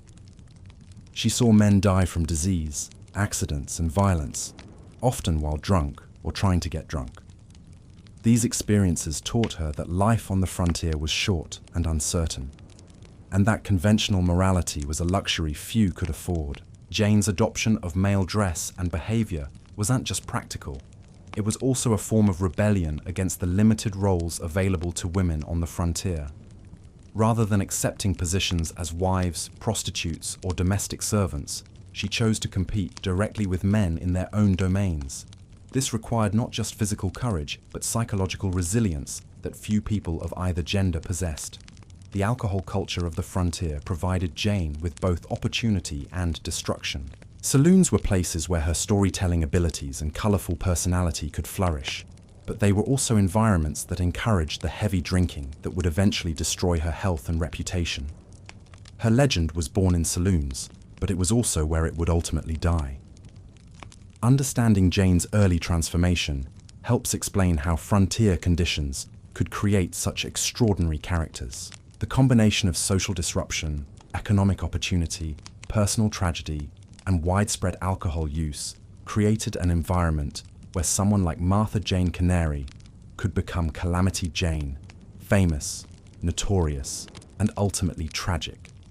Calamity Jane was perhaps the first celebrity to understand that truth was less important than entertainment value. Long before social media influencers and reality TV stars, Jane mastered the art of turning her life into a brand using alcohol-fueled storytelling sessions in saloons across the frontier to build a legend that was far more interesting than reality. Jane's stories about herself grew more elaborate with each telling, and alcohol played a crucial role in both their creation and their reception. In saloons filled with lonely men hungry for entertainment, Jane's tales of adventure, romance, and heroism found eager audiences. Her stories were like frontier Netflix, episodic, dramatic, and designed to keep people coming back for more. The Wild Bill Hickok romance was probably Jane's greatest fictional creation. She claimed to have been married to the famous gunfighter, to have borne his child, and to have shared countless adventures with him. The truth was more mundane. They knew each other, but Hickok seemed to regard Jane as an annoying drunk who made up stories about their relationship. But Jane's version was much more entertaining, and entertainment was what saloon customers wanted. Jane's claims about her military service were equally creative. She said she had served as a scout for General Custer, fought in Indian wars, and received commendations for bravery under fire. Military records show no evidence of official service, but Jane's stories provided her with a heroic backstory that explained her unconventional lifestyle and masculine behavior. Her storytelling style was perfectly suited to saloon culture. Jane could hold audiences spellbound with tales of narrow escapes, dramatic rescues, and romantic adventures. She had a gift for making herself the hero of every story, whether she was saving settlements from Indian attacks or nursing smallpox victims back to health. The more she drank, the more elaborate the stories became. But Jane's self-mythologization wasn't just entertainment. It was also a survival strategy. Her stories gave her a valuable commodity in the attention economy of frontier saloons. Men would buy her drinks to hear her tales. Saloon keepers would give her free meals to attract customers, and newspapers would interview her because her stories sold papers. The process was mutually reinforcing. Jane's stories made her famous. Her fame brought her opportunities to tell more stories, and each telling allowed her to refine and elaborate her mythology. Alcohol was the fuel that powered this cycle, providing both the courage to tell outrageous lies and the social lubrication that made audiences receptive to them. Jane also understood the power of costume and performance in building her legend. Her buckskin outfits, her guns, and her mannish swagger were all carefully calculated to reinforce her image as a frontier original. She dressed the part of the character she had created, and alcohol helped her stay in character even when the performance became exhausting. The newspaper interviews that spread Jane's fame show how alcohol influenced her storytelling. Reporters noted that she was often drunk during interviews, and that her stories varied significantly from one telling to another. But the inconsistencies didn't matter to readers who wanted entertainment, not accuracy. Jane understood that people preferred her lies to anyone else's truth. Her participation in Buffalo Bill's Wild West show represented the commercialization of her self-created mythology. The show turned frontier legends into packaged entertainment for Eastern audiences, and Jane's drunken, unreliable behavior made her both an attraction and a liability. She was fired and rehired multiple times, usually because alcohol made her unable to maintain professional standards. Jane's storytelling also reflected the broader role of alcohol in frontier culture. Saloons were oral tradition factories where stories were created, refined, and spread throughout the network of frontier communities. Jane's tales were part of a larger body of folklore that helped create the mythology of the American West, much of it generated in alcohol-fueled storytelling sessions. But the same alcohol that enabled Jane's storytelling also undermined her credibility. As her drinking became more problematic, her stories became more outrageous and less believable. People began to see her as a curiosity rather than a hero, and her opportunities for profitable storytelling diminished accordingly. Jane's mastery of self-mythology shows how individuals could use frontier conditions to reinvent themselves completely. The lack of reliable records, the social disruption, and the appetite for entertainment created opportunities for creative self-presentation that were unprecedented in American society. But it also shows how alcohol could both enable and destroy such reinvention. Understanding Jane's approach to self-mythology helps explain how many frontier legends were created. The combination of social dislocation, oral tradition, and widespread alcohol use created an environment where truth and fiction could become thoroughly mixed, producing stories that were more emotionally satisfying than factually accurate. Separating fact from fiction in Calamity Jane's life requires the detective skills of Sherlock Holmes and the patience of Job, particularly because alcohol blurred the lines between what Jane experienced, what she wished she had experienced, and what made for good saloon storytelling. Her adventures were real enough. It's just that they were usually less heroic and more complicated than her versions suggested. Jane did travel extensively throughout the frontier, working various jobs that brought her into contact with soldiers, miners, cowboys, and other colourful characters. But her job titles were often exaggerated. When she claimed to be a scout, she was usually working as a camp follower or supply driver. When she said she was a nurse, she was typically doing laundry or cooking for sick people rather than providing medical care. Her supposed expertise with firearms was another area where legend exceeded reality. Jane carried guns and knew how to use them, but witnesses reported that she was often too drunk to shoot accurately. One account describes her attempting to demonstrate her marksmanship while intoxicated, missing a barn door from 20 feet away. But in her stories, she could shoot the wings off flies while riding a galloping horse. The smallpox epidemic story was probably Jane's most successful piece of self-promotion. She claimed to have nursed victims of a smallpox outbreak in Deadwood, risking her own life to save others. There was indeed a smallpox epidemic, and Jane was present in Deadwood at the time. But her role was likely more modest than her heroic narratives suggested, and alcohol probably played a larger part in her motivation than altruism. Jane's relationship with Wild Bill Hickok provides the best example of how alcohol influenced her storytelling. The two were acquainted. Deadwood was a small town, and both were well-known characters. But Hickok's diary entries and letters make no mention of any romantic relationship with Jane.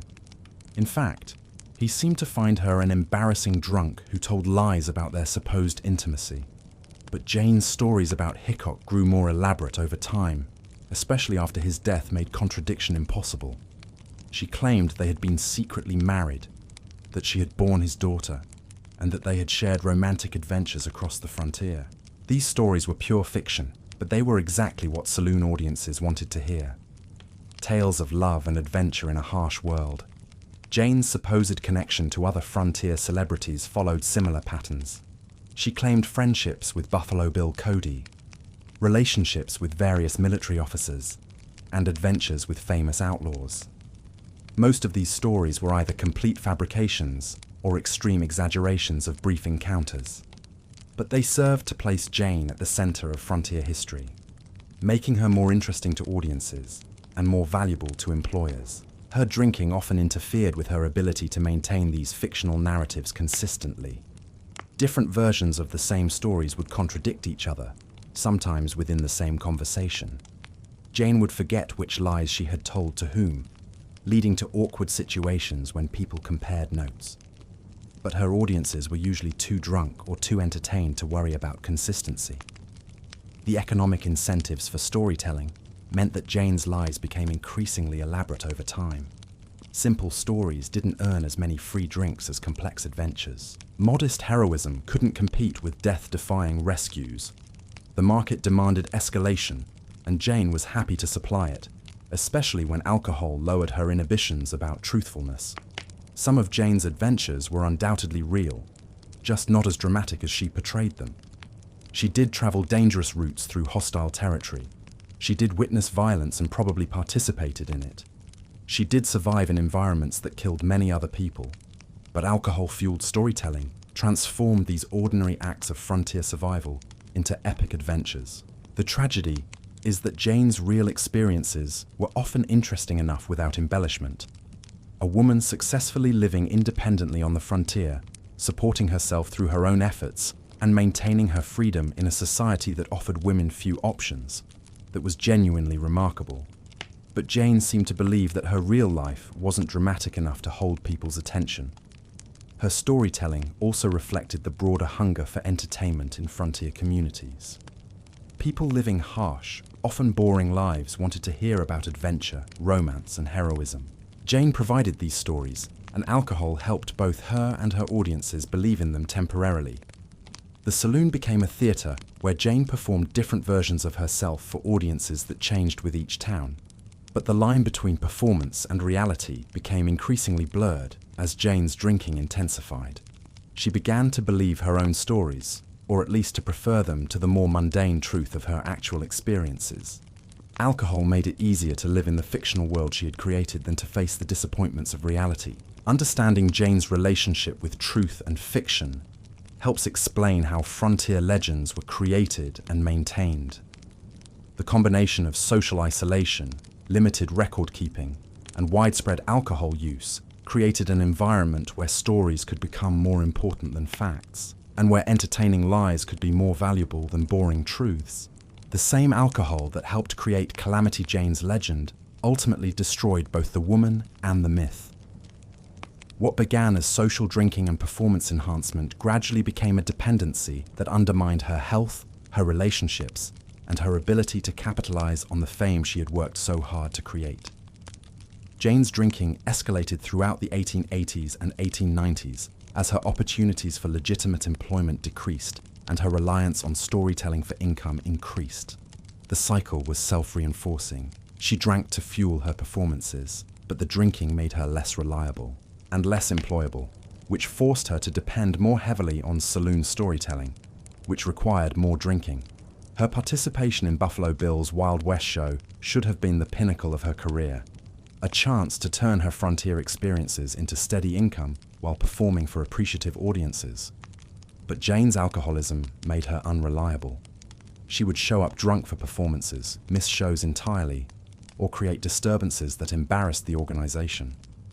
Buffalo Bill fired her multiple times, usually rehiring her because her name still drew crowds. The physical effects of heavy drinking became increasingly apparent as Jane aged. Witnesses described her as prematurely old, often dirty and disheveled, with the trembling hands and bloodshot eyes of chronic alcoholism. The buckskin outfits and confident swagger that had defined her image were replaced by the appearance of a broken-down drunk trading stories for drinks. Her storytelling abilities, once her greatest asset, were compromised by alcohol-induced memory problems and confusion. Jane would contradict herself within single conversations, forget which stories she had told to whom, and become belligerent when listeners questioned her narratives. The sharp wit and engaging personality that had made her famous were dulled by constant intoxication. Jane's relationships with other people deteriorated as her alcoholism progressed. She became increasingly difficult to work with, unreliable as a friend, and dangerous when drunk. Former associates avoided her, employers refused to hire her, and even saloon keepers grew tired of her disruptive behavior. The social network that had supported her unconventional lifestyle gradually abandoned her. The economic consequences were severe. Jane's drinking made it difficult for her to hold regular employment, and her declining reputation reduced her value as entertainment. She was forced to survive on handouts, occasional odd jobs, and the diminishing returns of her storytelling. The independence she had fought so hard to maintain was compromised by her dependence on alcohol. Her living conditions reflected her declining fortunes. Instead of the hotels and boarding houses she had once afforded, Jane was often reduced to sleeping in barns, abandoned buildings, or wherever she could find shelter. Her personal hygiene and appearance deteriorated, making it even harder for her to find work or maintain relationships. The psychological toll was equally devastating. Jane had built her identity around being tough, independent, and capable of surviving anything the frontier could throw at her. Alcoholism undermined all of these self-concepts. She became dependent on a substance she couldn't control, vulnerable to people who took advantage of her condition, and unable to maintain the performance that had defined her life. Her attempts to control her drinking were sporadic and unsuccessful. Jane would sometimes swear off alcohol entirely, but these periods of sobriety rarely lasted long. The social and economic incentives for drinking were too strong, and she had no support system to help her maintain abstinence. Frontier society had no understanding of alcoholism as a medical condition requiring treatment. Jane's declining years were marked by increasing desperation and isolation. She attempted to write an autobiography that would capitalize on her fame, but her drinking made sustained writing impossible. She tried to find steady work in more conventional occupations, but her reputation and her alcoholism made her unemployable. She even attempted to reconcile with family members, but these efforts were undermined by her inability to stop drinking. The irony is that Jane's alcoholism ultimately destroyed the very thing that had made it profitable. Her storytelling abilities, her entertaining personality, and her frontier mystique were all casualties of her drinking. By the time she recognized the problem, it was too late to reverse the damage. The woman who had conquered the frontier was conquered by a bottle. Jane's death in 1903 was as tragic as her life had become. She died alone and largely forgotten, the victim of alcohol-related complications that were poorly understood at the time. The funeral drew crowds not because people loved Jane, but because they were curious about the end of a legend. She was buried next to Wild Bill Hickok, fulfilling in death the romantic relationship she had invented in life. Understanding Jane's decline helps illustrate the dark side of frontier drinking culture. The same social and economic factors that made alcohol so central to frontier life also made alcoholism almost inevitable for vulnerable individuals. Jane's story shows how the frontier's tolerance for unconventional behavior could enable destructive addiction as easily as it enabled personal freedom. Her tragedy was both personal and cultural. Jane's alcoholism destroyed her life, but it was also a product of a society that relied heavily on alcohol for social interaction, entertainment, and economic opportunity. Her story reminds us that the freedom and adventure of frontier life came with costs that were often paid by the most vulnerable members of society. As we reach the end of tonight's journey through saloon kitchens and frontier drinking culture, it's worth reflecting on what these stories tell us about human nature, survival, and the price of freedom in extreme circumstances.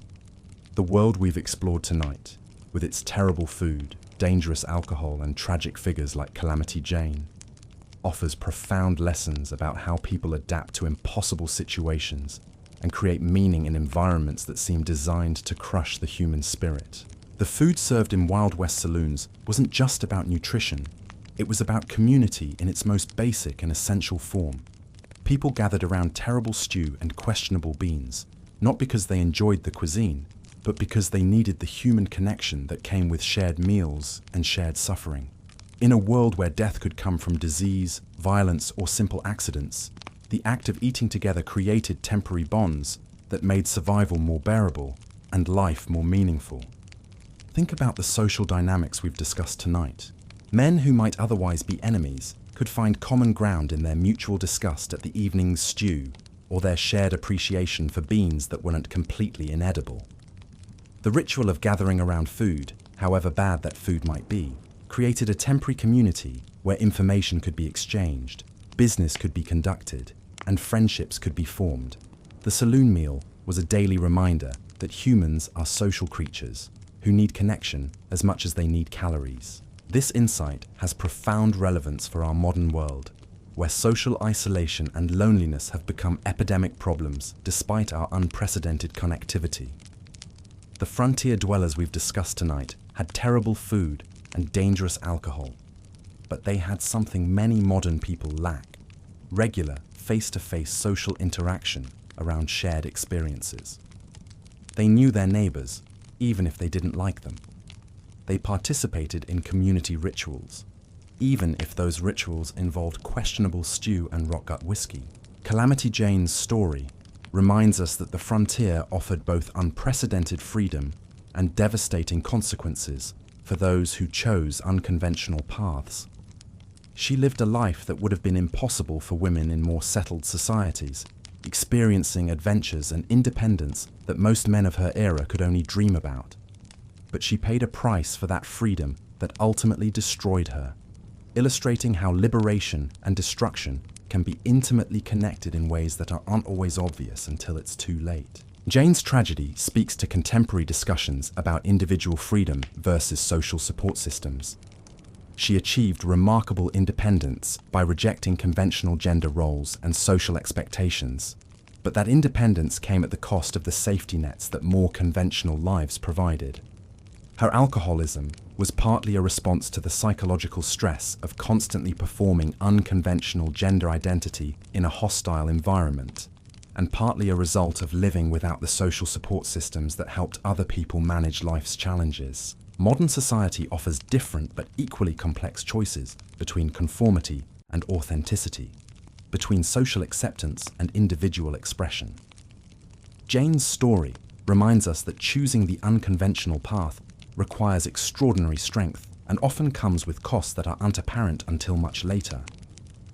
It also reminds us of the importance of building support systems for people who choose to live outside conventional social boundaries, rather than leaving them to navigate those challenges entirely alone. The drinking culture we've explored tonight shows how substances can simultaneously solve and create problems in ways that are as relevant today as they were on the frontier. Alcohol kept people alive by providing safer alternatives to contaminated water, but it also fueled violence, addiction, and social problems that plagued frontier communities. The same medicine that saved lives also destroyed them, creating paradoxes that frontier people had to navigate without the benefit of modern medical knowledge or addiction treatment. This paradox resonates powerfully with contemporary discussions about substance use, mental health, and self-medication. Many modern Americans use alcohol, prescription drugs, or other substances to manage stress, anxiety, and social isolation in ways that parallel how frontier people used alcohol for medical and social purposes. The line between therapeutic use and problematic use remains as difficult to navigate today as it was in frontier saloons, and the social and economic factors that encourage substance use remain remarkably similar. The frontier drinking culture also illustrates how substances can become embedded in social and economic systems in ways that make them difficult to eliminate, even when their harmful effects become obvious. Alcohol was so central to frontier business, social interaction, and medical care that removing it would have required fundamental changes to the entire social structure. Similar dynamics operate in modern society, where substances and behaviors that cause harm are often deeply integrated into social and economic systems that benefit from their continued use. Perhaps most importantly, these stories remind us of the human capacity for adaptation and survival in impossible circumstances. The people we've discussed tonight found ways to create community, entertainment, and meaning even when surrounded by danger, discomfort, and uncertainty. They transformed survival into social experience, turning necessary evils like bad food and dangerous alcohol into opportunities for connection and storytelling. This capacity for adaptation is both inspiring and sobering. It's inspiring because it demonstrates the resilience of the human spirit and our ability to find meaning and connection, even in the darkest circumstances. People like the saloon customers and workers we've discussed tonight created art, friendship, and culture out of materials that would seem to offer nothing but suffering and degradation. But it's also sobering because it reminds us how easily humans can adapt to conditions that should be unacceptable. The normalization of terrible food, dangerous alcohol, and violence in frontier communities shows how people can become accustomed to suffering when they have no alternatives and no hope for better conditions. This adaptability can be a survival mechanism, but it can also prevent people from recognizing when change is possible and necessary. Modern life offers us comforts and securities that frontier people could never have imagined. We have safe food, clean water, effective medicine, and legal systems that mostly prevent violence. We have access to education, entertainment, and economic opportunities that would have seemed magical to the cowboys and saloon girls we've discussed tonight. We live longer, healthier, and in many ways richer lives than humans have ever lived before. But we also have our own forms of isolation, our own toxic substances, and our own ways of using consumption to create community and escape reality. The specific challenges have changed, but the fundamental human needs for connection, meaning, and transcendence remain remarkably constant. The mechanisms people use to meet those needs, whether through shared meals, substances, storytelling, or other rituals, show striking similarities across different times and places. The frontier experience we've explored tonight offers lessons about what happens when social structures break down and people have to create new forms of community from scratch. The saloon culture that emerged wasn't pretty or admirable in many ways, but it served essential human needs in an environment where more conventional institutions couldn't function. Understanding how those improvised communities worked can help us think about how to build better communities in our own time. The storytelling culture we've examined, particularly through Calamity Jane's experience, reminds us of the power of narrative to shape both individual identity and collective memory. Jane's fictional stories about herself became more important than the facts of her life, creating a legend that outlived her and influenced how people understood frontier experiences. Her example shows both the creative potential and the destructive power of narrative self-creation in environments where traditional identity markers don't apply. This has obvious relevance for our digital age, where people routinely create and curate versions of themselves for social media, dating apps, and other platforms. The temptations and dangers that Jane faced in creating her fictional persona, the need for attention, the pressure to be entertaining, the blurring of truth and fiction, are magnified in contemporary culture, where self-presentation has become a constant requirement for social and economic success. The next time you complain about restaurant service or worry about food quality, remember the cowboys who considered beans and salt pork a feast. When you're frustrated by social media or modern entertainment, think about communities that gathered around drunk storytellers in dangerous saloons for their primary form of social interaction. Our problems are different, but our human needs for connection, meaning, and escape remain remarkably constant. The historical perspective we've gained tonight also reminds us that many problems we consider uniquely modern, addiction, social isolation, economic inequality, violence, have been part of human experience throughout history.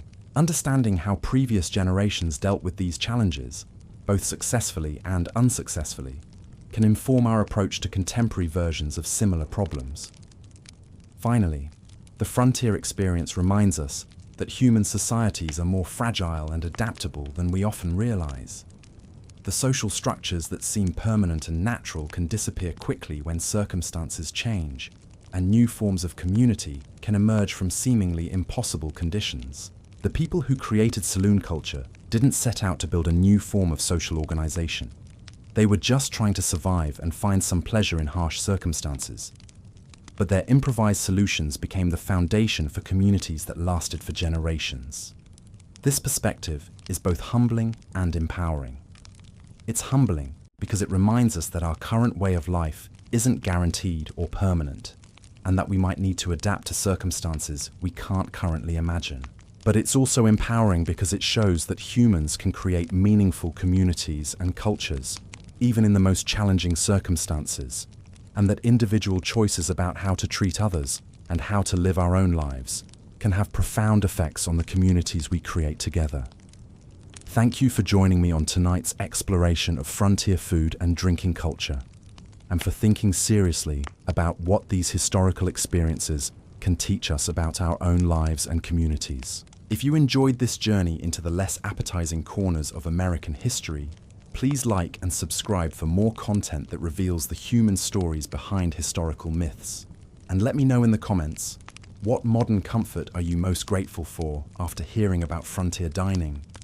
What aspects of frontier community life, if any, do you think we might want to recreate in modern contexts? Next time, we'll explore something equally fascinating from the American frontier, diving deep into another aspect of this remarkable period in American history. Make sure you're subscribed and have notifications turned on so you do not miss our continuing exploration of how people really lived, worked, and survived on the American frontier. Until then, enjoy your modern meals, appreciate your clean water, and remember that every comfort you take for granted was once a luxury that people died for. And perhaps most importantly, remember that the human capacity for creating community, meaning, and beauty out of even the harshest circumstances is something we all carry within us, waiting to be called upon when circumstances demand it. Sweet dreams, and try not to think too hard about what might have been in that stew.